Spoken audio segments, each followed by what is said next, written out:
नमस्कार दोस्तों, स्वागत है आपका। टी20 विश्व कप का सबसे बड़ा मुकाबला भारत और पाकिस्तान के बीच शुरू होने में अब सिर्फ कुछ ही घंटों का समय बचा है। भारत और पाकिस्तान की टीम तमाम कंट्रोवर्सीज के बाद कल एक बार फिर एक दूसरे के आमने सामने होगी।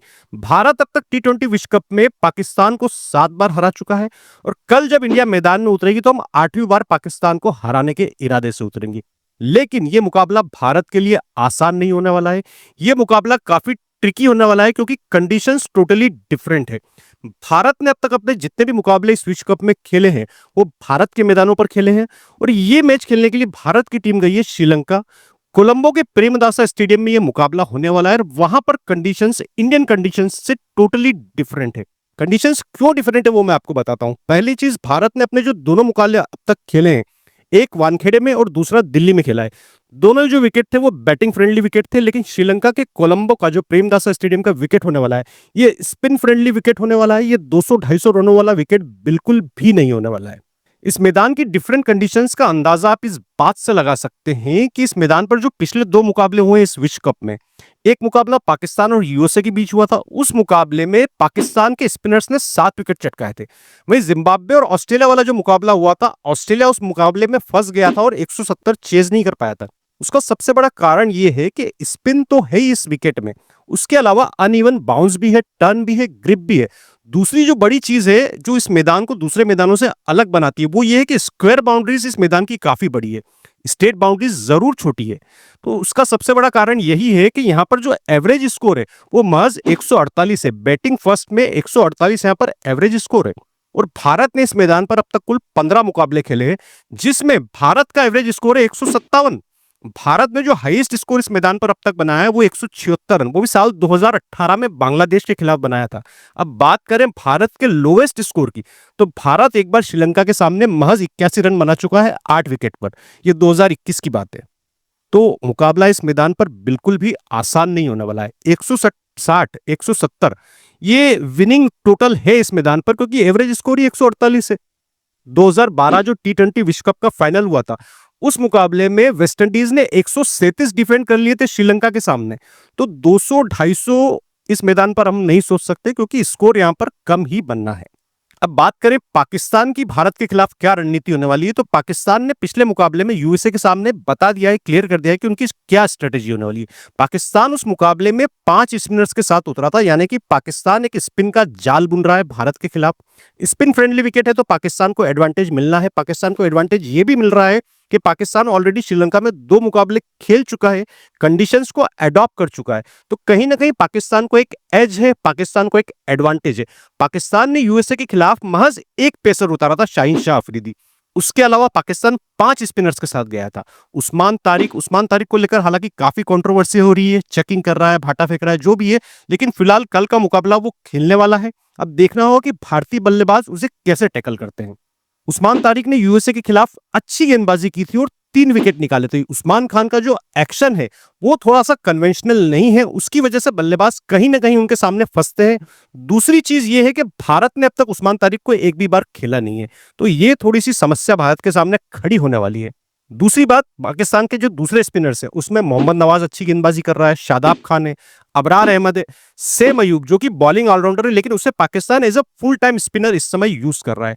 तो कुल मिलाकर पाकिस्तान अपने फुल हैवी स्पिन अटैक के साथ जाने वाला है। मुझे नहीं लगता कल पाकिस्तान कोई दूसरा पेसर खिलाने वाला है। शाहीन अफरीदी और उसके साथ में ये 5 स्पिनर, मुझे लगता है पाकिस्तान की कल के मुकाबले में यही रणनीति होगी। देखना होगा कि भारतीय बल्लेबाज किस तरीके से पाकिस्तान के स्पिन अटैक को टैकल करते हैं। सवाल इस समय भारतीय बल्लेबाजों पर भी उठ रहा है कि क्या भारतीय बल्लेबाज स्पिन को ठीक से टैकल नहीं कर पा रहे हैं, क्योंकि नामीबिया के खिलाफ भी मुकाबले में हमने देखा, उस मुकाबले में भले ही हमने 209 रन बनाए हो, लेकिन भारतीय टीम स्पिनर्स के सामने स्ट्रगल करती हुई नजर आई थी। नामीबिया के कप्तान गेरार्ड एरास्मस ने उस मुकाबले में 4 विकेट चटकाए थे भारत के और महज 20 रन दिए थे 4 ओवर में। तो वो भारत के लिए एक बहुत बड़ा कंसर्न होने वाला है। जिस तरीके से भारतीय टीम लास्ट में जाकर कोलैप्स हुई थी, आखिरी के 2 ओवरों में भारतीय टीम ने 5 विकेट गंवाए थे और महज 10 रन बनाए थे, तो ये एक बहुत बड़ा कंसर्न होने वाला है भारतीय टीम के लिए। और पाकिस्तान की स्पिनर जो अटैक है, पाकिस्तान का जो स्पिन अटैक है, उसके सामने भारत की कल एक कड़ी परीक्षा होने वाली है। सवाल ये उठता है कि पाकिस्तान के इस स्पिन अटैक के साथ भारत किस कॉम्बिनेशन के साथ जाएगा, यानी कि भारत की प्लेइंग 11 कल के मुकाबले में क्या हो सकती है। तो मेरे हिसाब से अर्शदीप सिंह की जगह कल के मुकाबले में नहीं बनती। कुलदीप यादव को प्लेइंग 11 में आपको शामिल करना होगा। कुलदीप यादव की जरूरत आपको पड़ने वाली है क्योंकि स्पिन फ्रेंडली विकेट है और कुलदीप यादव इस टीम के सबसे एक्सपीरियंस स्पिनर है। अब बात करते हैं शुरुआत से कि ओपनिंग कल कौन करेगा। तो मुझे लगता है कि अगर अभिषेक शर्मा फिट हो गए और आ गए, क्योंकि कोलंबो तो अभिषेक शर्मा पहुंच गए, तो मुझे लगता है कि अभिषेक शर्मा और ईशान किशन आपको ओपनिंग करते हुए दिखाई देंगे। नंबर 3 पर तिलक वर्मा और नंबर 4 पर सूर्य कुमार यादव। अब सवाल ये खड़ा होता है कि अगर भारत के कुछ अर्ली विकेट्स गिर जाते हैं, जल्दी विकेट गिर जाते हैं, भले ही पावर प्ले में भारत अच्छे रन बना लेता है, तब क्या शिवम दुबे और हार्दिक पांड्या को ऊपर आना चाहिए या फिर अक्षर पटेल को अपॉर्चुनिटी देनी चाहिए? मुझे लगता है कि स्लो विकेट है तो स्ट्राइक रोटेटिंग यहां पर ज्यादा इंपॉर्टेंट है। मिडिल आवर्स में आपको विकेट बचाना जरूरी है।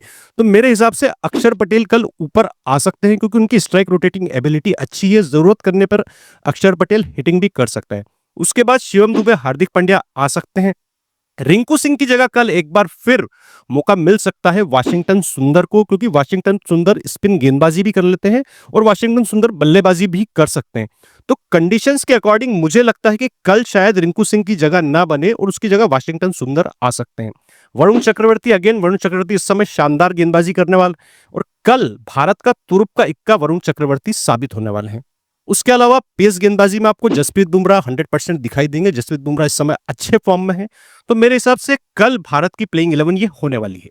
इस प्लेइंग 11 के हिसाब से भारत के पास 4 स्पिन ऑप्शंस अवेलेबल होंगे: कुलदीप यादव, वरुण चक्रवर्ती, अक्षर पटेल और वाशिंगटन सुंदर। वहीं 3 पेस ऑप्शंस भी भारत के पास होंगे: हार्दिक पांड्या, शिवम दुबे और जसप्रीत बुमराह।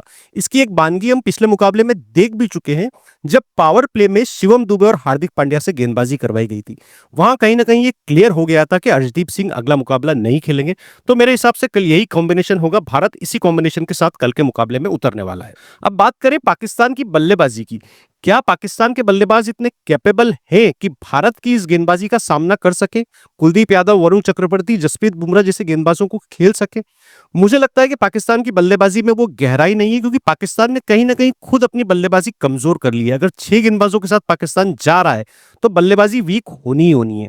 पाकिस्तान का इस समय एक ही बल्लेबाज है जो मुझे लगता है कि भारत के लिए थोड़ी परेशानी खड़ी कर सकता है, वो है साहिबजादा फरहान। साहिबजादा ने अब तक इस वर्ल्ड कप में 2 मुकाबले खेले हैं जिसमें उन्होंने अच्छी पारी खेली है। पिछले मुकाबले में अर्धशतक लगाया था। एशिया कप में भी साहिबजादा फरहान ने कहीं ना कहीं भारत को थोड़ा सा परेशानी में डाला था। तो साहिबजादा का भारतीय गेंदबाजों को थोड़ा सा ध्यान रखना होगा, शुरुआत में आउट करना होगा तो भारत के लिए मैच आसान हो जाएगा।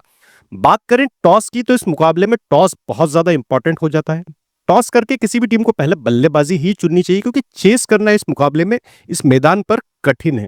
160 170 का अगर टारगेट मिलता है तो चेस करना यहाँ पर काफी कठिन हो जाता है। तो मेरा ये मानना है कि भारत अगर टॉस जीतता है तो पहले बल्लेबाजी करते हुए 160 170 से ऊपर रन बनाए और पाकिस्तान को प्रेशर में डाले, क्योंकि इस मैदान पर एवरेज स्कोर 158 है और 200 प्लस स्कोर इस मैदान पर आज तक केवल 3 ही बार बना है। तो पहले बल्लेबाजी करे भारत, अच्छा स्कोर लगाए और पाकिस्तान को प्रेशर में डाले।